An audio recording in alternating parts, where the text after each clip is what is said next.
যখন মারা গেল তখন আমি বুঝতে পারলাম যে বন্ধু বলতে যেটা বোঝায় ও ছিল, এবং আমি বন্ধু হারালাম। Feel for you.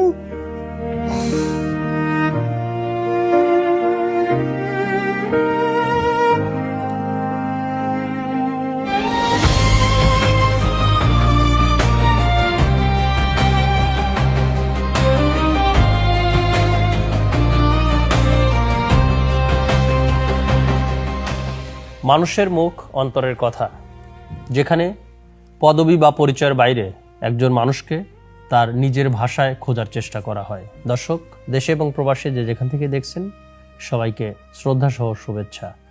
আজ আমাদের সাথে উপস্থিত আছেন ডক্টর মোহাম্মদ মাহবুব রহমান লিটন, সংসদ সদস্য, ময়মনসিংহ ৭। আসসালামু আলাইকুম। ওয়ালাইকুম আসসালাম। আপনি কেমন আছেন? আলহামদুলিল্লাহ। ওকে, আপনি ভালো আছেন? আমি ভালো আছি। এমন একটি বিষয় কি বলবেন আমাদের অনুষ্ঠানের স্বার্থে? অনুষ্ঠানের নাম মানুষের মুখ অন্তরের কথা, এবং আপনার অন্তর দিয়ে একটি কথা বলবেন যেটি কখনো কোথাও বলা হয়নি। না, আমি এটা শুরু করতে চাই এইভাবে যে আপনাদের নামকরণটা আমাকে খুব আকর্ষিত করেছে আর কি। I feel very attractive to this ইয়েতে।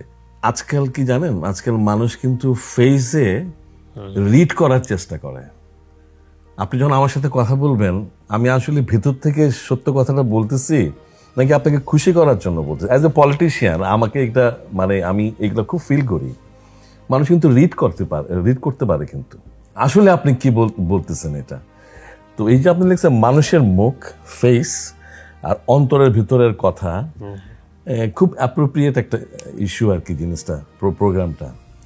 তো আমরা সচেতনভাবে আমি মনে করি যে আপনি চান না চান আপনার অন্তরের কথা মানুষ বুঝতে পারে, কথা বললেই বুঝতে পারে। খুব সুন্দর। আমরা এখন আপনার অন্তরের আরেকটি কথা শুনতে চাই। সেটি হলো, খুব ছোটবেলায়, হতে পারে সেটি আপনার শিক্ষক ছিল, হতে পারে আপনার কোনো বন্ধু ছিল, তার এমন কোনো স্মৃতিচারণ আজও আপনাকে টানে এবং সেই ছোটবেলায় নিয়ে যায়। এবং সেই সাথে যদি কোনো বন্ধু হয়, সেই বন্ধু এখন কোথায় আছেন, কি করছেন, তার সঙ্গে আসলে যোগাযোগ আছে কিনা, এবং সে যে আপনার একজন বন্ধু, এটা আপনি ঠিক কিভাবে, কবে টের পেলেন যে সে আপনার প্রকৃত বন্ধু? মারা যাওয়ার পরে।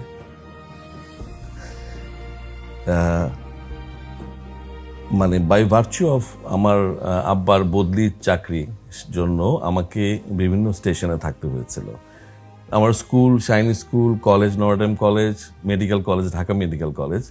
তো স্কুল কলেজগুলো অনেক চেঞ্জ হওয়ার পরে মেডিকেল কলেজে একটা স্থিতিশীল অবস্থায় আসছে। 8 বছর ছিলাম। এরশাদের টাইমে তো মুভমেন্ট ছিল, তখন আমাদের পড়াশোনা পিছিয়ে গেছিল। মেডিকেল কলেজে আদার দ্যান পলিটিক্স, পার্সোনাল একটা রিলেশনশিপ ডেভেলপ করতে করতে বন্ধুত্ব হয়ে যায়। আমাদের হোস্টেলের পাশেই ছিল সে। যখন ইন্টারাকশন আমরা একসাথে প্রোগ্রাম বা আমাদের ফ্যামিলি প্রোগ্রামের মধ্যে, তখনও ওইভাবে ফিলিংসটা আসেনি। যখন মারা গেল তখন আমি বুঝতে পারলাম যে বন্ধু বলতে যেটা বোঝায় ও ছিল, এবং আমি বন্ধু হারালাম। কিন্তু মারা যাওয়ার পরে কিভাবে টের পেলেন যে ফিলিংসটা, অ্যাবসেন্সটা আপনার ভিতরের, এবং আপনি অলরেডি ইমোশনাল হয়ে গেছেন, বন্ধু? Feel for you.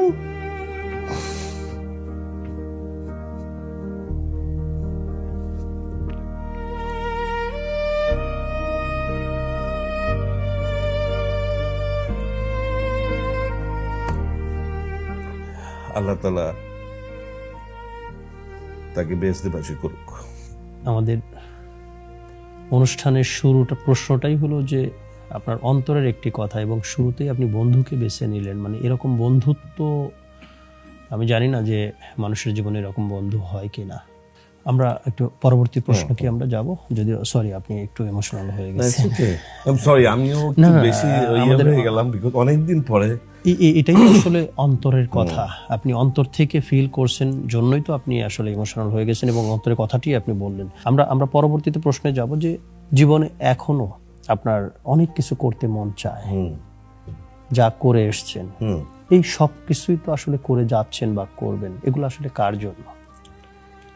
না, এখন জীবনের ধরেন আমাদের বয়সের এই জায়গায় এসে এখন নিজের জন্য আসলে করার কিছু নাই, এখন করতে হয় as a politician for my people, আর as a family for my family. তো ফ্যামিলি ইনফ্যাক্ট একটা সেট আপের মধ্যে আছে, বরং মানুষের জন্য কিছু করার আছে।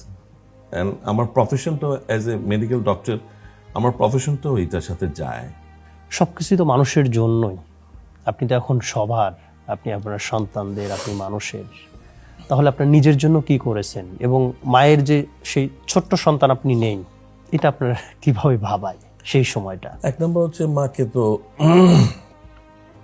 ডেফিনেটলি আমার ছোটকালে সেখান থেকে উঠে আসছি, মা বাবা এগুলো তো it is there in my mind. নামাজের সময় আসে, অন্যান্য সময় আসে, মাঝে মাঝে আসে। আর নিজের ব্যাপারে আসলে আমি তো মনে করি আল্লাহ তাআলা শুকরিয়া আদায় করি যে আল্লাহ তাআলা অনেক ভালো রাখছে এবং সৎভাবে জীবনযাপন করতে পারি, এবং যাই কিছু করি মানুষের জন্য চিন্তা করে করি। সুতরাং নিজের স্যাটিসফ্যাকশন ইজ দেয়ার। যখন আমি একা থাকি তখন আমি চিন্তা করি যে how much satisfied I am, যে আসলে মানুষের জন্য করতেছি বা মানে ভালো কিছু করতেছি কিনা ইনফ্যাক্ট। তো তখন ভালো লাগে ভাবতে যে ইয়েস, আমি ইন দ্য রাইট ট্র্যাক, আমি ভালো মানে ঠিক মতো আগাচ্ছি। তার মানে হলো আপনি একজন সুখী মানুষ। হ্যাঁ, আমি কিন্তু সুখী মানুষ, কোনো সন্দেহ নাই। মাশাআল্লাহ। আপনার জীবনের কোনো ভুল আছে? আমার জীবনে ভুল ঠিক ওরকম না, ভুল বলবো না, তবে আমি সবসময় একটা জিনিস দেখে আসছি, সেটা হচ্ছে রাইট টাইমে রাইট ডিসিশন মেকিংয়ে আমি মোটামুটিভাবে নিতে পারেন? ঠিকমতোই করে আসছি, এবং খুব রিজনেবিলিটি নিয়ে আমি আগাই আর কি। মানে কোনো একটা কিছু চাইলাম, এটা না পাইলে মারা যাব, আমি মনে করি যে আল্লাহ তাআলা যদি থাকে ঠিক মতো তাহলে এটা আমি পাবো, অথবা আমি এটা হবে। কিন্তু এইটা না হইলে আমার এই রকম হবে, ওই রকম হবে, নাথিং ডুইং। এটা কি সুখী মানুষের একটি কৌশল বলতে পারেন, সবকিছু স্বাভাবিক? হ্যাঁ বলতে পারেন। রিজনেবিলিটি নিয়ে যারা লাইফে রিজনেবিলিটি নিয়ে আগাবে, বি রিজনেবল থাকবে যারা, এদের কিন্তু কোনো তাদের সুখী হওয়াটা খুব মানে ইজি, সুখী থাকাটা খুব ইজি। ধন্যবাদ মাননীয় সংসদ সদস্য আমাদের অনুষ্ঠানে আসার জন্য। মানুষের মুখ, দর্শক, মানুষের মুখ, অন্তরের কথা। আপনারা শুনলেন যে মানুষের মুখে যে মানুষটি কথা বলেন, একেবারেই অন্তর দিয়ে কথা বলেন, এবং উনি ওনার কথা যেটি উল্লেখ করেছেন একটি ছোটবেলার বাল্যবেলার একজন বন্ধুর কথা, এবং একেবারেই অন্তর দিয়ে উনি ইমোশনালও হয়ে গেছেন।